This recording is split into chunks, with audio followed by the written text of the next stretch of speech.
Entonces vamos al Evangelio de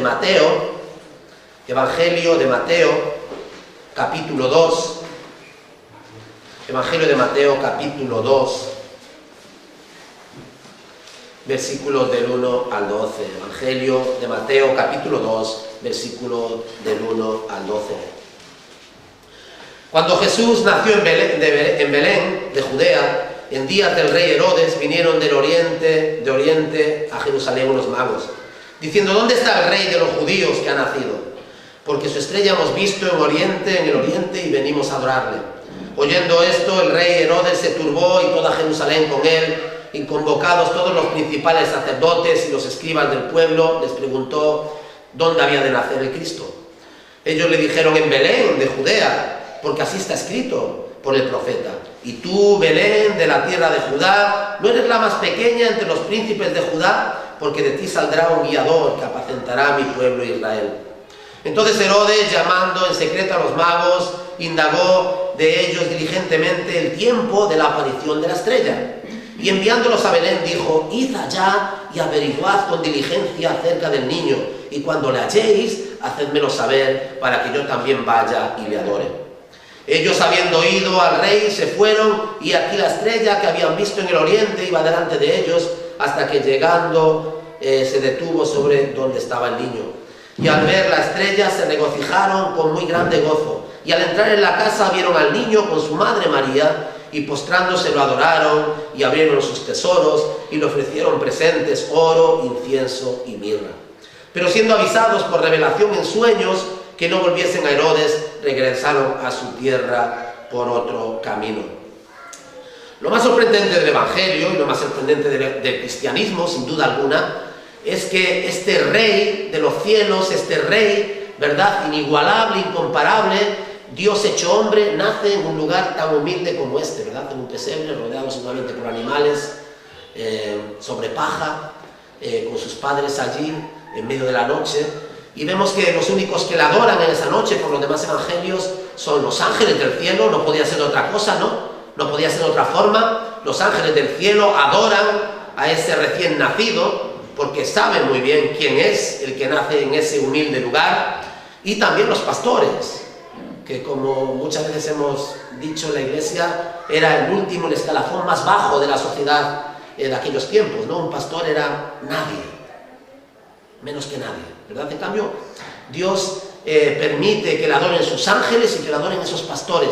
Y estos tres personajes, estos personajes, ¿vale?, que vienen, estos magos, no sabemos el número exacto, ¿no? Pero siempre hemos hablado de tres. ¿Por qué? Por los presentes, ¿no? ¿Verdad? Que dan al niño. Y estos tres magos, que no hacían magia, sino que eran tres sabios, ¿verdad?, que venían de Oriente y habían estudiado quizá las estrellas y habían visto esa conjunción tan extraña, y sin duda alguna tenían conocimiento de la profecía, de esta profecía, del nacimiento del rey. Y tenían conocimiento porque, si venían de Babilonia, había estado el pueblo de Israel allí exiliado, ¿verdad?, alejado de su tierra por 70 años. Y allí habían seguramente dejado sus escritos, y estos hombres sabios tenían conocimiento de esa profecía y habían visto la conjunción, esa conjunción tan extraña en el cielo, ¿no? Los sabios y magos, ¿no? Magos es la palabra, como digo, que traducida sería sabios orientales. Vienen a Jerusalén cuando Jesús está en aquel lugar, ¿verdad?, donde se encuentra en Belén. Se presentan ante el gobernante de Judea, ante el rey Herodes, y le dicen: ¿y dónde está el rey que ha nacido?, ¿verdad? Esta es la pregunta, ¿no? Diciendo: ¿dónde está este rey de los judíos que ha nacido? Porque su estrella hemos visto en el oriente y venimos a adorarle. Oyendo esto, el rey Herodes se turbó, y toda Jerusalén con él. Muchas veces he repetido aquí este juego de palabras de que el corazón del problema es el corazón, ¿verdad? El corazón mismo es el corazón del problema, ¿no? Y el problema del corazón es el corazón, ¿verdad?, mismo. ¿Y cómo es el corazón de Herodes? Es un hombre que atesora para sí mismo el poder. ¿Cuál es el tesoro que atesora Herodes para sí mismo? El poder. De hecho, este Herodes, como otros Herodes, fue capaz de matar a miembros de su familia por mantenerse en el poder, ¿no? Entonces su corazón se turba, ¿no? Cuando alguien nos quiere quitar lo que más amamos, es normal que haya turbación en nuestros corazones, ¿no? Por eso no deberíamos amar a nadie más y nada más que a Jesús de Nazaret, algo que nada ni nadie nos puede quitar. Todas las demás cosas en la vida nos pueden ser arrebatadas. Cuando cantamos ese himno de Lutero, ¿no? ¿Verdad? La mujer, los hijos, los bienes, todo, ¿no? Puede perecer. Y es verdad. Mañana nos levantamos y uno está enfermo, el Señor le llama, y si solamente todo tu corazón, toda tu razón de vivir, toda tu ser estaba puesta en una persona, y esa persona el Señor se la lleva y desaparece, ¿verdad? Y esa pérdida quizá crea una turbación en el corazón que nada ni nadie puede sanar. Nos conviene poner las cosas en su lugar, ¿verdad?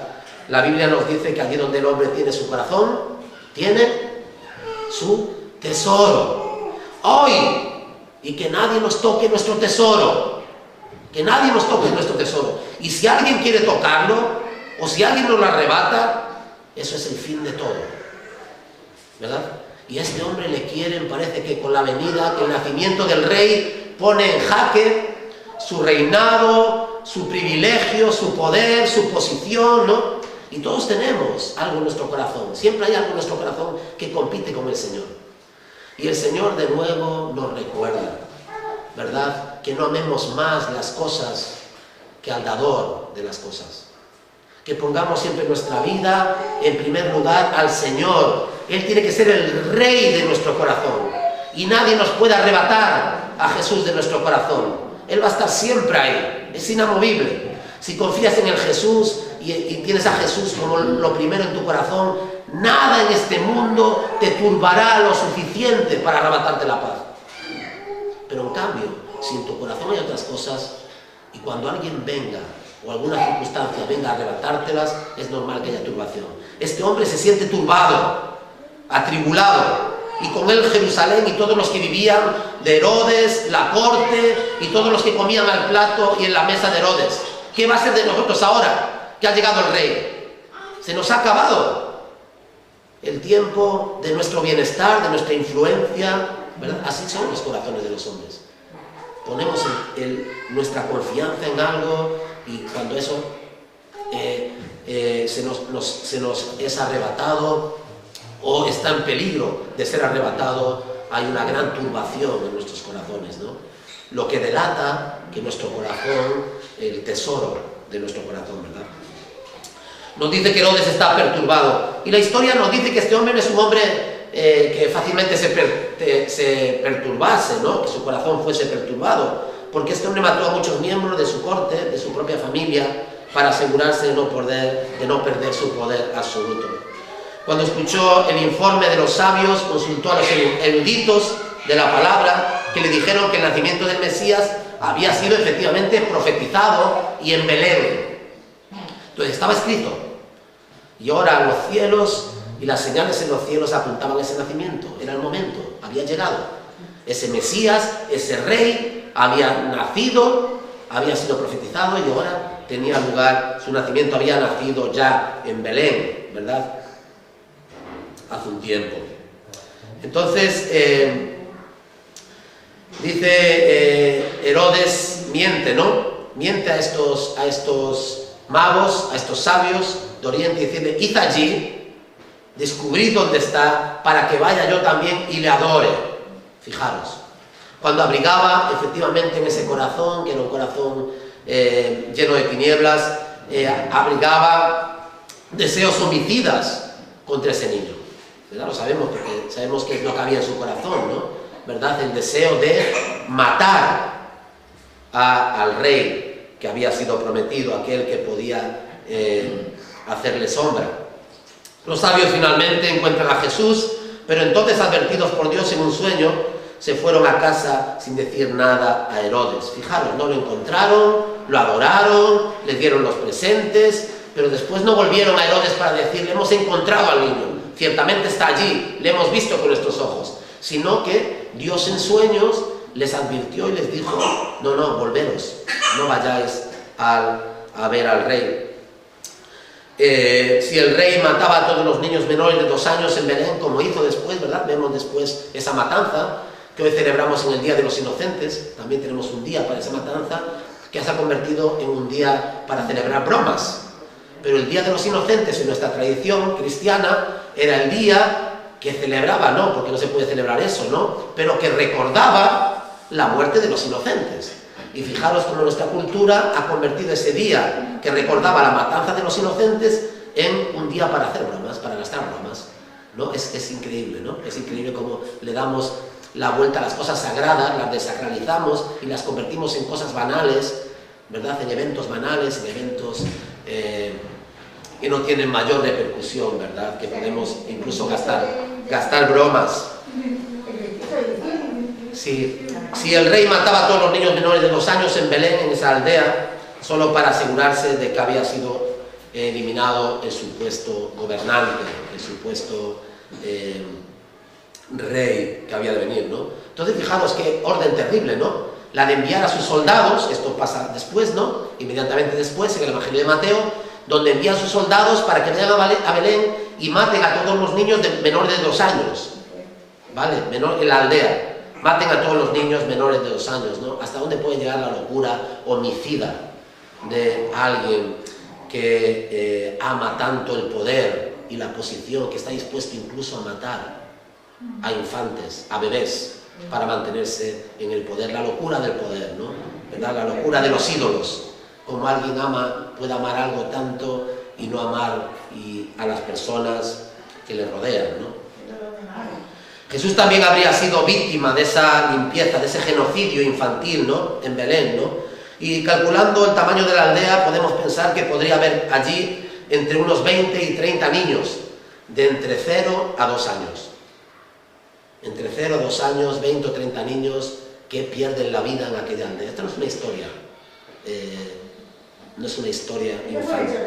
Esto es un hecho real, exactamente, que nos habla de la crueldad de un hombre que ama el poder y que no desea que nadie le arrebate el poder, ¿no? Y que nos habla del oscuro de nuestros corazones, cuando amamos algo más que todo lo demás y estaríamos dispuestos a sacrificar a cualquiera por mantener eso que nosotros amamos tanto. Y esto no es una historia extraña, no es una historia que tiene que ver solamente con Herodes, es una historia que tiene que ver también con nosotros, ¿verdad? Jesús habría sido víctima de esta limpieza genocida si no fuera porque Dios habría advertido a José de las intenciones infanticidas de Herodes. José se lleva a María y a su hijo, a Jesús, a Egipto. También estaba profetizado en el Antiguo Testamento que el hijo, que Jesús tendría que ir a Egipto y volver de Egipto, ¿verdad? Había una gran comunidad judía en Alejandría, aquellos que habían huido de los Herodes, que eran crueles, que eran terribles con la oposición, con todos aquellos que no estuvieran dispuestos a hacerles la ola. Y lo más probablemente es que José se fuera a esta ciudad, Alejandría. Escuchamos hoy mucho de personas refugiadas que vienen de otros lugares, huyendo de la guerra, huyendo del hambre, ¿verdad? Huyendo de las plagas, de la falta de comida. Y creo que deberíamos tener los cristianos compadecernos de ellos, ¿no? Compadecernos de ellos. Es un buen momento para recordar que Jesús también fue, siendo un bebé, un refugiado político en este caso, ¿verdad? Porque tiene que huir de Herodes y tiene que vivir por un tiempo en otro país, en otro lugar, antes de poder volver cuando Herodes muere, ¿verdad? Cuando Herodes muere, después ellos pueden volver. Y escuchamos hoy acerca de los refugiados de la guerra, de la persecución, de la opresión, y aquí vemos al propio Jesús que fue una vez refugiado siendo bebé, expulsado de su patria. Cuando Herodes murió, José llevó a su familia de vuelta a Judea y se refugió en Nazaret. La Biblia nos dice y nos habla de este rey y de esta historia tan asombrosa, no solamente del nacimiento, sino de su vida, de cómo vivió el Rey de Reyes entre los hombres, ¿verdad? Y es curioso que hemos visto el domingo pasado los prejuicios que tenía Natanael, y vamos a hablar hoy también de eso, ¿no? ¿Verdad? La profecía, ¿dónde tenía que nacer? Profecía de Miqueas, en Belén. ¿Cuál es el prejuicio de Natanael? Lo vimos el domingo pasado, que no venía de Belén, sino que venía de Nazaret, porque al regreso de Egipto, pues se refugiaron en Nazaret. La Biblia es clara. Nos dice que el mal que nos asedia y el mal que asedia al mundo no está fuera. No hay que buscarlo en los gobiernos. Hay gobiernos horrorosos, terribles, a los que tenemos que orar a Dios para que caigan, ¿verdad? Porque son terribles, son gobiernos que oprimen, ¿verdad? Que son realmente malvados, ¿no? Pero tenemos que orar a Dios para que los reyes nos gobiernen bien, las autoridades nos gobiernen bien, ¿no? Pero es verdad que hay gobiernos que oramos a Dios para que realmente no desaparezcan, ¿no? Pero tenemos que recordar que el reino de Herodes era un reino así. Herodes era un rey terrible. Este Herodes, hay varios Herodes, ¿vale? No solamente hay uno, es una familia y hay varios que se suceden a lo largo de la vida de Jesús, ¿no? Este Herodes el Grande, fallece aquí y después vendrán otros Herodes a sucederle. La reacción de Herodes hacia Cristo es, en este sentido, un reflejo de todos nosotros, como dije, ¿no? Si quieres ser un rey y alguien viene diciendo que es rey, entonces alguno de los dos, un trono no puede ser ocupado por dos personas, ¿no? ¿Verdad? Entonces eso pasa cuando entramos en competición con alguien, ¿no? ¿Verdad? Cuando alguien entra en competición con nosotros y desea lo mismo que nosotros, entonces ahí hay un conflicto. Las dos personas no pueden prevalecer, ¿no? Y esto nos habla de nuestros corazones. Nos habla de nuestros corazones. Pensamos que el mal siempre son los demás, pero el mal también está en nuestro corazón, ¿verdad? Simplemente es tan sencillo como que toquen algo que amamos tanto que no estaríamos dispuestos a que nadie lo toque. Y entonces podemos ver ahí como también de nuestro propio corazón no sale lo bueno, sino la tendencia también es que también salga el mal, ¿verdad?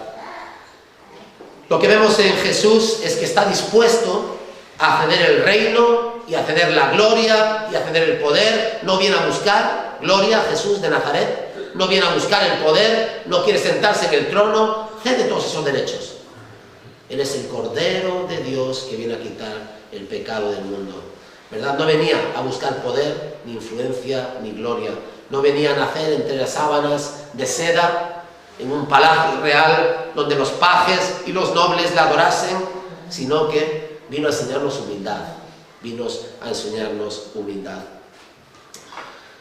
Jesús nos dice que lo importante que es que tengamos cuidado con nuestro corazón. Que tengamos cuidado con nuestro corazón. El corazón de Herodes, pues salió lo que había en su corazón, ¿verdad? Y dice que engañoso es el corazón, engañoso es nuestro corazón, y más perverso que todas las cosas. ¿Quién lo conocerá? Un corazón que no está sometido a Dios, un corazón que no es consciente de su propia maldad, de su propia oscuridad, es un corazón que en cualquier momento puede manifestar esa oscuridad que hay en él. Lo que más nos conviene es decir, en mí no mora el bien, sino que necesito la obra del Espíritu Santo, guardando mi corazón, guardando mi vida, librándome de hacerle daño a alguien. Y hoy en día este mensaje no es popular, porque la gente se cree buena, porque cree que sus corazones son inmaculados, que todo lo que hay en su corazón son buenas intenciones. Hoy, que te toquen algo que realmente quieres y no quieres ceder a ningún costo, y verás lo que sale de tu corazón. Esto es lo que hay en el corazón. Jesús nos dice, mira, deja que yo transforme y cambie tu corazón. Pon en tu corazón y sobre tu corazón, y como primero en tu corazón, ponme a mí, que nadie te va a arrebatar, nadie puede arrebatarme de tu corazón. Deja las demás cosas. Las demás cosas son pasajeras, van y vienen, ¿verdad? Pero yo permanezco para siempre. ¿Recordáis lo que Jesús le dice a los discípulos y a los que escuchan? Algo que realmente choca mucho, ¿no? Y dice, si alguien viene a mí y no odia a su padre y a su madre, ¿verdad? A su esposa, a sus hijos, a su hermana, a su hermano. Si alguien no me quiere a mí más que a su padre, a su madre, esposa, hijos, hermanas y hermanas, incluso su propia vida, esa persona no puede ser mi discípulo. Y uno dice, ¿qué sucede aquí? ¿Cómo puede Jesús diciéndome eso? Que quien no pone antes, no me pone a mí antes que a su padre, a su madre, a sus hermanos y a sus hermanas, no puede ser mis discípulos. Porque ser cristiano es reconocer que no hay nada ni nadie más importante en la tierra que Jesús de Nazaret. Nada ni nadie.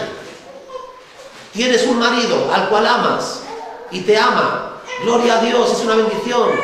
Pero Él no es más importante que Jesús de Nazaret. Tienes una esposa que te ama y la amas. Gloria a Dios, maravilloso, ámala. ¿Verdad? Y protégela, y provee para ella, y cuídala, y cuida a los tuyos. Pero ellos no son más importantes que Jesús de Nazaret. El que tenga una buena posición, ninguno de nosotros aquí somos, ¿no? Pero el que tenga dinero y tenga riquezas, claro que sí, estupendo. Pero ninguna posición ni riqueza es tan importante como Jesús de Nazaret. Ahí es donde nos confundimos siempre. ¿Qué es lo que está diciendo Jesús aquí?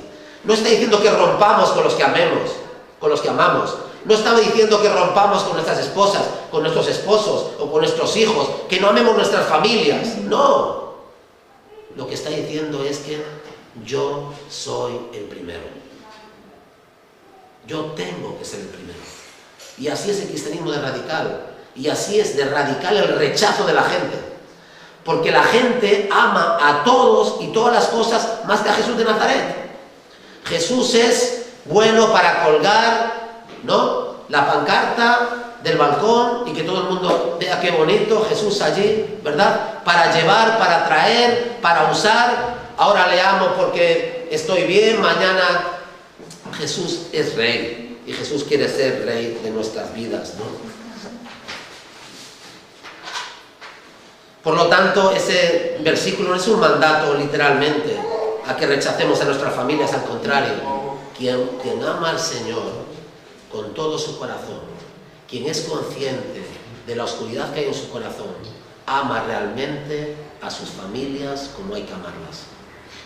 Y el que es un buen cristiano ama a su esposo como tiene que amarlo, ¿verdad? Y la que es una mujer cristiana ama a su esposo y se sujeta a él por amor a Jesús. Y los hijos que aman al Señor se sujetan a sus padres en obediencia por amor al Señor. El amor a Dios y Dios en nuestras vidas hace que nuestras familias, ¿verdad?, y nuestras relaciones sean duraderas. ¿Qué es lo que rompe muchas familias? Cuando no hay ese amor por el Señor. Cuando yo quiero a toda costa primero lo que yo quiero y después el Señor, pero primero lo que yo quiero. Y entonces, como yo primero lo que yo quiero, estoy dispuesta a romper lo que sea para conseguir lo que yo quiero, que no es Jesús, y todo lo demás se viene al garete. Eso es así, porque las prioridades no están colocadas en su lugar, ¿verdad? Y yo no pregunto, Jesús, tú eres el rey de mi vida, ¿qué quieres tú? Y para mí y para mi familia. No. ¿Qué quiero yo? Jesús está por ahí, pero ¿qué quiero yo conseguir? Y lo que yo quiero conseguir lo voy a conseguir a toda costa, ¿verdad? Eso es lo que hay en el corazón del hombre, desgraciadamente. Romanos capítulo 8, versículos 7 y 8 nos dice, nos habla de este estado de enemistad entre Dios y el hombre. Porque pensamos en Herodes y decimos que es terrible, pero todo hombre y toda mujer sin Cristo es así. Hay una enemistad contra Dios. No queremos que Dios gobierne nuestra vida. No queremos ni que Dios ni que nadie nos diga cómo tenemos que vivir. Esa es la realidad. Estas navidades nos hablan de esto también. Nos hablan de la persecución del niño y nos hablan de toda la vida de ese niño, especialmente en los últimos 3 años, y nos hablan también en futuro de la muerte de ese niño, ¿verdad? Porque los hombres no querían escucharle, no querían sujetar sus vidas, ¿verdad? Nos gusta hablar de ese niño, de ese recién nacido, de ese bebé de Belén, pero no nos gusta contemplar al Jesús que viene para juzgar a los vivos y a los muertos, que viene en gloria, en poder, que vendrá y ante el cual toda rodilla se doblará. Ese no, ese Jesús no. Queremos al indefenso bebé, con el cual no nos sentimos confrontados, solo sentimos ternura, ¿verdad? Pero ese no es solamente Jesús. El bebé del pesebre no es solamente es Jesús, pero Jesús no solamente motiva, trae a nuestro corazón ese sentimiento de ternura, sino que Él es Rey de Reyes, Señor de Señores, y un día vendrá a juzgar a vivos y a muertos. ¿Dónde está el verdadero Rey? Nos preguntamos, se preguntan, ¿verdad? Los sabios que vienen de Oriente. Esa es la pregunta más inquietante que pueda hacerse un corazón humano. Esa es la pregunta para nosotros. ¿Cuál es el sentido de nuestra vida? ¿Cuál es el propósito? ¿Por qué estamos aquí? Porque si Jesús es el Rey, si Jesús es Rey, no seguirle, no estar sujeto a Él, ¿verdad? No ser uno de sus súbditos, es algo terrible. Es algo terrible. Si toda la historia del mundo tiene como momento culmen, como momento más excepcional de esa historia, ese nacimiento de ese bebé en Belén, que era rey, no solamente rey de los judíos, sino Rey de Reyes y Señor de Señores, que viene a buscar a los suyos, que llama a su pueblo, que tiene sus súbditos, no estar con Él, no formar parte de su pueblo, es algo terrible. Es algo terrible. Porque la gente rechaza el reino y al rey, por las implicaciones que tiene. Pero también porque la gente menosprecia a ese rey, ¿verdad? Porque nos hemos quedado con esa imagen del niño indefenso, del hombre que muere en la cruz, pero nada más, de aquel hombre que iba haciendo parabienes por ahí, iba sanando a los enfermos, multiplicando los panes, los peces. Pero ¿qué hay del Jesús que viene y que vuelve? ¿Habéis pensado en eso? ¿Habéis pensado en eso? La Navidad nos habla de su primera venida, pero sabemos que Él volverá. La Navidad significa que el Rey ha venido al mundo, pero la Biblia nos dice que Jesús viene de nuevo y la segunda vez vendrá con poder para acabar con el mal y con el sufrimiento en el mundo. Y es importante que Jesús vuelva. Y es importante que Jesús juzgue. Y es importante que Jesús ponga orden en el mundo. Quizá aquí en esta mañana estamos todos tranquilos, vamos a volver a casa, nos vamos a sentar, a comer. En Navidades también nos faltarán manjares en nuestras mesas, aunque sean humildes. Habrá paz, no tenemos ningún problema. Quizá algún problema a fin de mes para pagar alguna factura. Estamos más o menos bien, de salud. Pero ¿cuántos millones en el mundo pensáis que viven como nosotros? Hermanos, hermanas. ¿Cuántos millones en el mundo sufren por la injusticia, por la opresión de otros hombres? ¿Cuántos millones en el mundo no tienen y no van a tener lo que nosotros vamos a comer en estas Navidades? ¿Cuántas personas y cuántos cristianos en el mundo sufren persecución y tienen temor de que alguien llame a sus puertas para quitarles sus vidas y sus bienes? El mundo en el que vivimos no es un mundo de rosa, de color rosa. No es nuestro mundo. Nosotros somos una pequeña parte de los privilegiados del mundo. Nos quejamos por el COVID, nos quejamos ahora porque los bares cierran, los restaurantes, pero no nos olvidemos que nosotros somos una pequeña parte de los privilegiados del mundo. En muchos lugares del mundo no hay ni ERTES, no hay ni subsidio de paro, no hay nada, es el día a día, es salir de tu casa a buscar qué traes para darle de comer a tus hijos. Hay personas armadas con armas que te pueden quitar la vida en la esquina. Ese es el mundo en el que vivimos. Hay injusticia, hay opresión, hay maldad y hay tinieblas. Que nosotros no lo veamos y solo lo veamos un poco en la televisión no quiere decir que no existe. Es necesario que el bebé de Belén crezca, sufra, muera y vuelva en gloria como Rey de Reyes, como Señor de Señores y juzgue la maldad de este mundo. Es necesario, es necesario. No es para tantos que necesitan ser vindicados. Lo asombroso es que este Rey, este Señor, este Dios que nace, lo hace en ese lugar, ¿verdad? Y hay un dicho, una frase de Luis que dice: una vez en el mundo hubo un establo que tenía algo en él que era más grande que el mundo entero. Ese bebé, Él es más grande que el mundo entero. En Él reside toda la gloria, toda la majestad, todo el poder. El mundo es su creación, ¿verdad? Es increíble que Él nos haya enseñado humildad de esta forma. Jesús no se comporta como un rey que el mundo espera, ¿verdad? Porque le querían coronar y no quería ser rey. Y venían los ricos, los principales, a juntarse con Él y no quería estar con ellos. ¿Sabéis con quién quería estar? El rey. Con los publicanos, con los pecadores, con los parias, con los que no eran nadie. La Navidad es un regalo para todos los que en el mundo no tienen nada, porque pueden tener a Jesús, porque siempre tienen los brazos abiertos de Jesús. Aquellos que no tienen nada, aquellos que son oprimidos, aquellos necesitados en el mundo, los parias, los pecadores, los que se sienten débiles, los que están atribulados, los que no tienen dónde llamar, los que no pueden cobijarse en ningún lugar.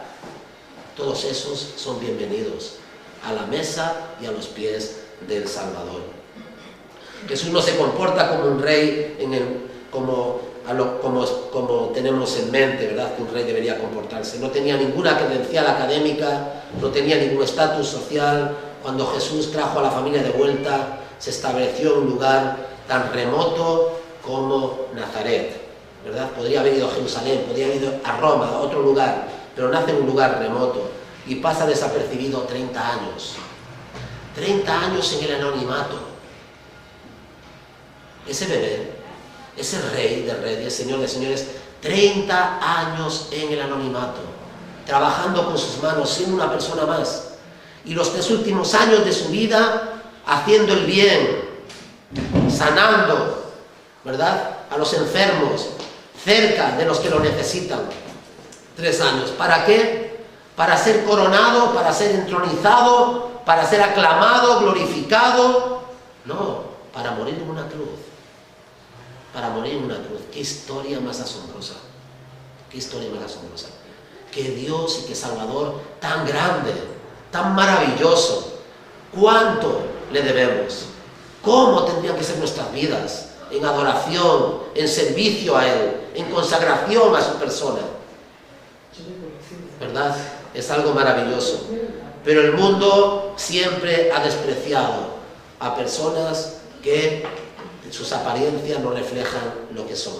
Natanael. ¿Puede de Nazaret venir algo bueno? ¿Verdad? ¿Puede ser el Salvador del mundo aquel bebé, aquel carpintero crucificado, el hijo de José, aquel que muere entre 2 ladrones? Es verdad que hizo muchos milagros, es verdad que dijo muchas cosas, pero ese no puede ser el Salvador del mundo. ¿Por qué creéis que tanta gente no cree en Jesús? ¿Por qué creéis que los judíos no creyeron en Jesús? ¿Por qué creéis que los griegos no creyeron en Jesús de Nazaret? Porque no parecía lo que decía ser. No parecía lo que decía ser. Nosotros, una pequeña iglesia aquí, hoy, ¿quién se puede creer que esta sea la iglesia del Señor Jesucristo? No hay catedrales con más gente, no hay iglesias con más poder, que brillen con una luz más intensa que la nuestra, a los ojos de los hombres. Pero en cambio, la iglesia de Cristo es una iglesia humilde, la iglesia de los que Él llama. En la antigüedad y en la vida de Cristo vemos que Dios obra de una forma diferente, ¿verdad? Obra de una forma diferente. Aquel bebé se hace hombre, trabaja con sus manos, se gana el pan con el sudor de su frente. Y los últimos 3 años se coge su túnica, su par de chanclas y se echa a los caminos a predicar el Evangelio. Con un solo propósito, con un solo objetivo, que es morir en la cruz del Calvario. Ese es el Rey. Ese es Dios. Ese es el Dios todopoderoso, ¿verdad? Haciendo eso para enseñarnos el camino. ¿No os parece algo asombroso? Es que Dios obra de forma asombrosa siempre. De forma asombrosa. En la antigüedad, el hijo mayor siempre heredaba, ¿verdad? El primero era el que se llevaba la herencia, el dinero, las tierras, y después los demás, lo que quedase, que se las apañasen, ¿verdad? No el segundo. ¿Cómo obra Dios? Al revés. Al contrario. de lo que esperamos, ¿verdad? A través de Abel y no de Caín, a través de Isaac y no de Ismael, a través de Jacob y no de Saúl, a través de Efraín y no de Manasés, a través de David, el menor de los hermanos, y no de sus hermanos que daban mejor la apariencia, la talla, etc. Dios hace las cosas para sorprendernos, no como nosotros esperamos, sino a su manera, ¿verdad? Cuando las mujeres del Antiguo Testamento, y una mujer en el Antiguo Testamento que no podía tener hijos, era una mujer que no tenía ningún valor, ¿verdad? Porque se asumía que el rol más importante de la mujer en la antigüedad era procrear, la procreación, ¿verdad? Y eran valoradas por su belleza, pero por su fertilidad, ¿verdad? Eso pasaba en el Antiguo Testamento. Vemos como el Señor escoge una mujer mayor que ya no podía tener hijos, Sara. ¿Para qué? Para mostrar su gloria, ¿verdad? Y no escoge a Agar, mucho más joven, en edad fértil, con un hijo ya, sino que esa mujer mayor la escoge para que tenga un hijo. Así es el Señor. Nos quiere asombrar, ¿verdad? Con su obra. Elige a Lea y no a Raquel, la poco atractiva Lea, ¿verdad? Raquel era preciosa, pero escogió a Lea. Escogió a Rebeca también para que pueda tener hijos, ¿verdad? A Ana, que no podía tener hijos, a la madre de Sansón, que no puede tener hijos, a Elizabeth, la madre de Juan Bautista, ¿verdad? Que no puede tener hijos, que era estéril, ¿no? Para manifestar su gloria y su gracia. Una vez y otra vez Dios dice: elegiré a Nazaret y no a Jerusalén, elegiré a Nazaret y no a Roma, elegiré a la chica, ¿verdad? A esta joven que nadie quiere, y escogeré al niño al que todos han olvidado. Solo Jesús dice: he venido a por los débiles, he venido a por aquellos que admiten que son débiles, no los conoceré por lo que hacen, sino por lo que yo hago. ¿De qué se trata el cristianismo? Se trata de que nosotros, con todas nuestras contradicciones, nuestras luchas y nuestro pecado, Dios quiere y puede hacer algo en nosotros. No para que tú te gloríes, sino para que Él reciba la gloria. Para que Él reciba la gloria, que puede y quiere hacer cosas con las que nadie querría hacerlas. No importa lo que hayamos hecho, ni quiénes hayamos sido, ni quiénes seamos, no importa nuestro pasado, no importa lo profundos secretos oscuros secretos que pueda haber en Él, no importa lo mal que lo hayamos hecho y cuánto lo hayamos estropeado, si nos arrepentimos y venimos a Dios por medio de Jesús, Él nos aceptará y trabajará en nuestra vida y hará algo maravilloso. Él se deleita en trabajar en personas como nosotros. Lo ha estado haciendo a lo largo de la historia. ¿Qué es lo que nos habla la historia de Jesús? Porque muchos no pueden creer. Porque es increíble. Esta es la palabra. Es increíble que aquella adolescente tuviese un hijo y ese hijo fuese el Hijo de Dios. Es increíble que ese hombre, ese joven que decía de sí mismo ser el Hijo de Dios, trabajase hasta los 30 años en el anonimato, en medio de los demás, como uno más. Y a los 3 años saliese a recorrer los caminos, hiciese milagros, y al final que no quisiese ser rey, ni ser coronado, ni buscaba la gloria, ni el poder, y muera en una cruz. Y es increíble que el hijo de José, el carpintero, el que es crucificado, es increíble que aquel sea Dios. Porque eso no es lo que esperamos de Dios, eso no es lo que esperamos de un rey, eso no es lo que esperamos de un héroe. Esperamos que triunfe, que se haga notar, que se imponga, que la gente le siga, que tenga la última palabra, que tenga la potestad y la autoridad en todo. Pero en cambio Jesús ha venido para sorprendernos. Esto es el Evangelio. Ha venido para sorprendernos. Y Jesús es Dios. Y nos ha enseñado otro camino, ¿verdad? No lo que esperábamos, sino que lo ha hecho a su manera. Y así lo hace también con nuestras vidas. Siempre hay esperanza. Podemos tener confianza. Dios quiere hacer en cada uno de nosotros cosas maravillosas. pero pon a Dios, pon a Jesús en tu corazón como lo primero. Dale en el lugar que le corresponde. Él es rey y quiere reinar. Y Él es un buen rey. Te va a cuidar y nos cuida. Te va a amar, te va a perdonar, va a estar contigo. No hay ningún enemigo, no hay nadie que te pueda hacer daño alguno. Porque si eres súbdito, hijo del rey, ¿verdad? Que el Señor nos ayude a contemplar el nacimiento de Jesús como algo increíble. Es la palabra.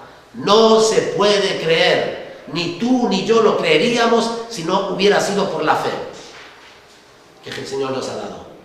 Del poder contemplar esas páginas y decir, pero que es verdad, pero es que es increíble, es asombroso, esto es cierto, es Jesús, el Rey de Reyes, el Señor de Señores. Y vuelve, Jesús vuelve, ¿verdad? Que el Señor nos ayude a contemplar a ese niño y que tengamos sentimientos de ternura hacia ese bebé desvalido, pero que recordemos que en Él habita la plenitud de la deidad. Todo el poder, no lo necesita, nunca ha estado desvalido, siempre ha estado rodeado de sus ángeles y con todo su poder y toda su gloria y toda su majestad. Lo que pasa es que le vimos como tras una cortina, como tras un velo, pero cuando el velo se descorre, ¿verdad? Cuando el velo se corre, vemos al Rey de Reyes y Señor de señores en toda su gloria, con toda su majestad y con todo su poder. Que el Señor nos ayude a vivir con esta fe, a saber a quién servimos, a saber a quién pertenecemos y saber a quién pertenece nuestra vida. Al Rey que se humilló hasta lo sumo. A ver qué Rey hace eso. Contemplar alrededor. A ver qué Rey y qué poderoso se desprende de toda su riqueza, de todo su poder, para morir en una cruz, por amor a los suyos, por sufrir la humillación, el rechazo total y completo, por amor. Y no siendo un rey cualquiera, sino siendo el Rey de Reyes. A Él sea la gloria, no solamente en estas Navidades, ¿no?, sino todos los domingos, todos los días de nuestra vida. Que Él ocupe el lugar principal de nuestro corazón, porque realmente Él quiere reinar. Dejémosle reinar, es un buen rey y quiere hacer grandes cosas, buenas cosas en nuestros corazones y nuestras vidas. A Él sea la gloria. Amén. Que el amor de Dios el Padre, que la gracia del Señor Jesucristo y todo el consuelo y el poder de su Santo Espíritu sean con todos nosotros. Amén. Amén.